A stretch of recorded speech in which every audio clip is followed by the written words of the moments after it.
Hello guys, তোমরা সবাই কেমন আছো? আশা করি সবাই ভালো আছো। তো আজকে একটা নতুন ভিডিও নিয়ে চলে আসলাম। লাভবার্ড পাখি ডিম দেবে কি না, কীভাবে বুঝবে, অবশ্যই এই বিষয়ে তোমাদের সাথে আলোচনা করব। আর যে সকল বন্ধুরা আমার এই ভিডিওটা দেখছো, ভিডিওটা দেখে যদি ভালো লাগে অবশ্যই চ্যানেলটাকে সাবস্ক্রাইব করে দিও। তো লাভবার্ড পাখি প্রথমত কীভাবে বুঝবে ডিম দেবে কি না, প্রথমত লাভবার্ড পাখির মেয়ে পাখিটা দেখেই অনেকটা বুঝতে পারবে পাখি এখন ডিম দিতে চলেছে। কিংবা যখন তোমরা খাঁচার ভিতরে কিছু খড়কুটা দেবে, অবশ্যই দেখবে মেয়ে পাখিটা বাসা বাঁধার জন্য খুবই আগ্রহ হয়ে উঠবে। এইগুলো দেখে তোমরা বুঝতে পারবে তোমার লাভবার্ড পাখি ডিম দিতে চলেছে। কিংবা যেই হাঁড়িটা তোমরা দেবে সেই হাঁড়িটার মুখটা দেখবে কেটে এরা বড় করতে চাইবে, কিংবা হাঁড়ির মাথায় উঠে কিংবা সরার ভিতরে উঠে এটা বসে থাকবে। এগুলো দেখেই তোমরা বুঝতে পারবে লাভবার্ড পাখি ডিম দিতে চলেছে।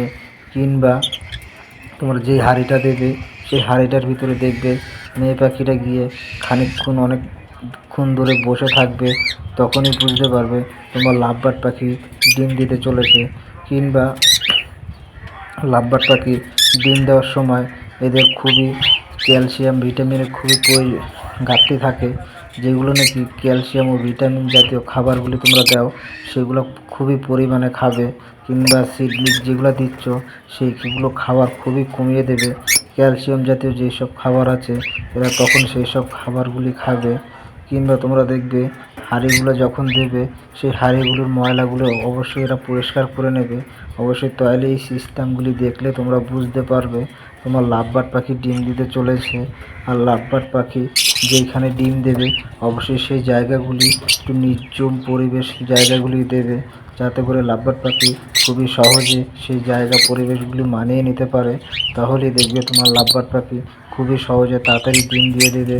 আর নয়তো লাভবার্ড পাখি খুবই একটা ভীতু পাখি, এরা যদি সেই সব জায়গাগুলি পরিবেশ ভালো না পায় তাহলে তোমার লাভবার্ড পাখি ডিম দিতে খুবই লেট করবে। এই জিনিসগুলি অবশ্যই তোমরা ফলো করবে। লাভবার্ড পাখির যেই সব জিনিস দেখে তোমরা বুঝতে পারবে, এই লক্ষণগুলো দেখলেই তোমরা বুঝতে পারবে লাভবার্ড পাখি তোমার ডিম দিতে চলেছে। এদের কিছু কিছু লক্ষণ দেখলেই বোঝা যায় লাভবার্ড পাখি এখন ডিম দিতে চলেছে। তো অবশ্যই তোমাদের পাখিও এরকম যদি দেখো তাহলে তোমরাও বুঝতে পারবে। তাহলে লাভবার্ড পাখিকে সেই সিস্টেমগুলো দেখলে অবশ্যই তোমরা হাঁড়িটা কিংবা কিছু ভিতরে খড়কুটো দিয়ে দেবে, যাতে করে এরা এই খড়কুটোগুলো নিয়ে বাসা বেঁধে অবশ্যই ডিম দেবে।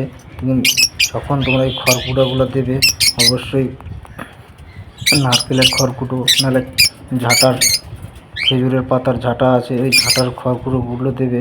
এই সবগুলো দিয়ে রাখলে অবশ্যই দেখবে এরা খাঁচার ভিতরে দিয়ে রাখবে, এরা টেনে টেনে নিয়ে হাঁড়িতে নিয়ে বাসা বাঁধবে। আর লাভবার্ড পাখি খুবই একটা সেন্সিটিভ পাখি, এরা খুব ভালো করে বাসা বাঁধে।